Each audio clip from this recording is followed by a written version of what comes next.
Por falar em atropelamento, meu povo, nós já falamos diversas vezes sobre o perigo que é a travessia de pedestres nas vias federais que cortam o estado. Por isso que muitas delas têm uma coisa chamada passarela, não é?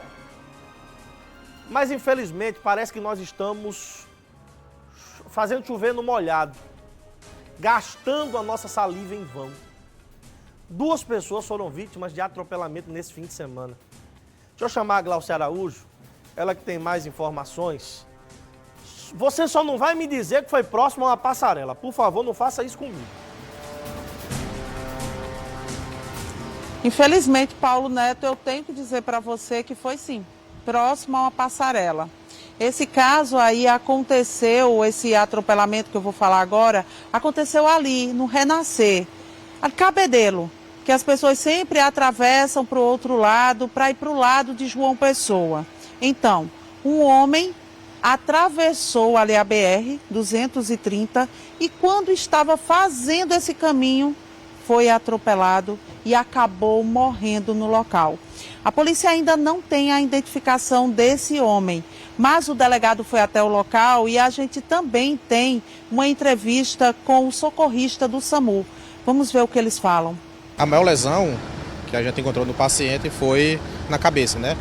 Um trauma crânioencefálico grave, que provavelmente foi o que gerou o óbito dele. Aparentemente não tem fratura em membros inferiores, no membro superior nós identificamos uma fratura, mas o que provavelmente levou o paciente ao óbito foi o traumatismo craniano. Nós fizemos medidas para tentar estimar a velocidade do carro e verificar a causa, se foi a entrada inopinada do pedestre na pista ou se foi causado pela velocidade excessiva do veículo. Segundo ele, relatou que ao haver o abarroamento da vítima com o carro dele, ele parou o carro e, como era um local muito esmo, começou a juntar pessoas que vinham do lado do Renascer.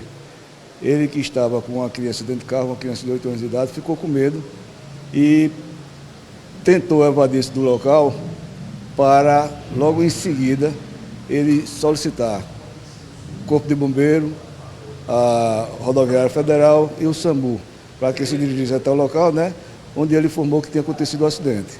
De lá ele deixou a criança com a mãe e ligou para o advogado e veio se apresentar aqui na Central de Polícia. Foi ouvido em termos de declarações e logo após liberado. Eu não sei se vocês notaram aí na imagem que foi muito próxima à passarela. Essa passarela ela foi construída para evitar acidentes, para que os pedestres eles atravessem de um lado para o outro sem correr o risco de serem atropelados. Mas, infelizmente, esse não foi o único caso desse fim de semana. A gente também tem uma notícia de que um homem foi atropelado na BR-230. Dessa vez, foi ali próximo ao Castelo Branco. Gerson Inácio, de 55 anos, ele acabou sendo atropelado quando atravessava a pista.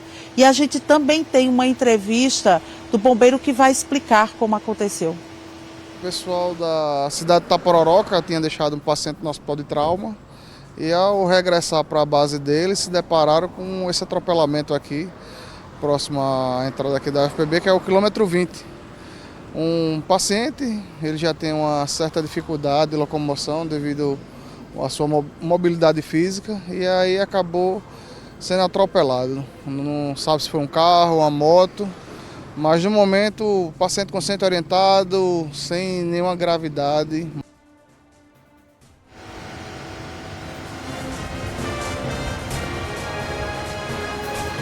Pronto, vocês viram aí que o socorrista do SAMU, ele que prestou essas informações para a gente, dizendo como tudo aconteceu lá no local.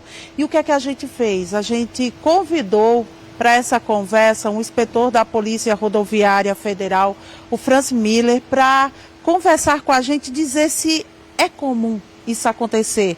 Existe uma passarela, mas as pessoas não usam e acabam se arriscando nas pistas. Tem algum número de atropelamentos aqui no estado esse ano? Boa tarde. Boa tarde, Paulo, Glaucia, todos que nos assistem. Realmente, a gente tem números preocupantes, né? Nesse final de semana, como um todo, foi um final de semana muito muita letalidade nas BRs paraibanas. Infelizmente tivemos 5 óbitos ao todo, né?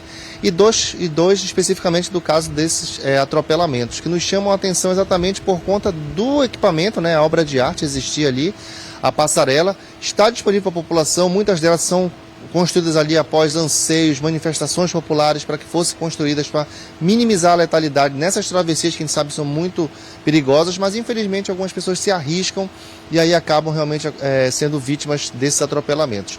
Especificamente sobre os números, Gláucia, nós tivemos até o fechamento do dia 30 de março do ano de 2024, nós tínhamos apenas 11 acidentes, mas nós tínhamos 7 mortos por atropelamento. Agora, Paulo, em 2025 nós temos até 30 de março um número muito maior de acidentes. De 11 saltamos para 21 atropelamentos. Em compensação, graças a Deus, a letalidade é menor. Dos 7 mortos do ano passado nesse período, nós só temos 3.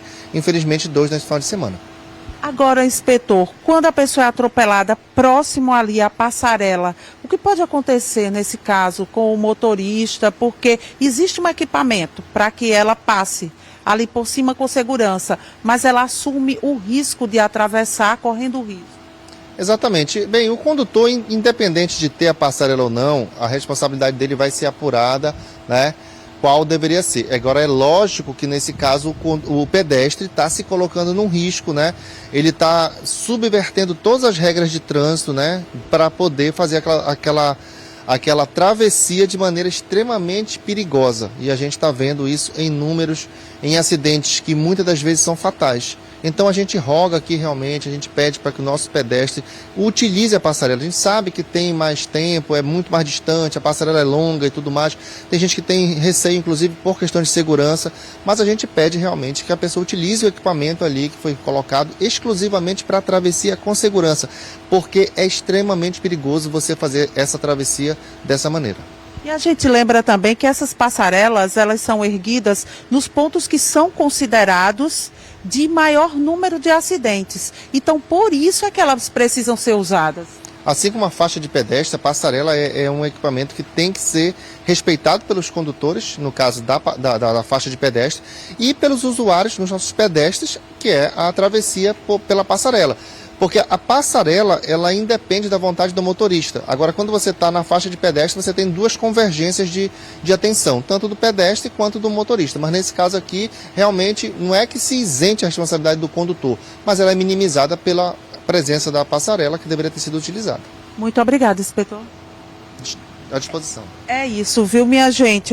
Quando a gente está passando pela BR, é muito comum a gente enxergar as pessoas se arriscando, correndo, fica olhando assim, aí deduzem assim, vai dar tempo, eu vou correr. Mas às vezes não dá, gente, porque o carro, quando você pisa no freio, ele ainda demora muito para parar.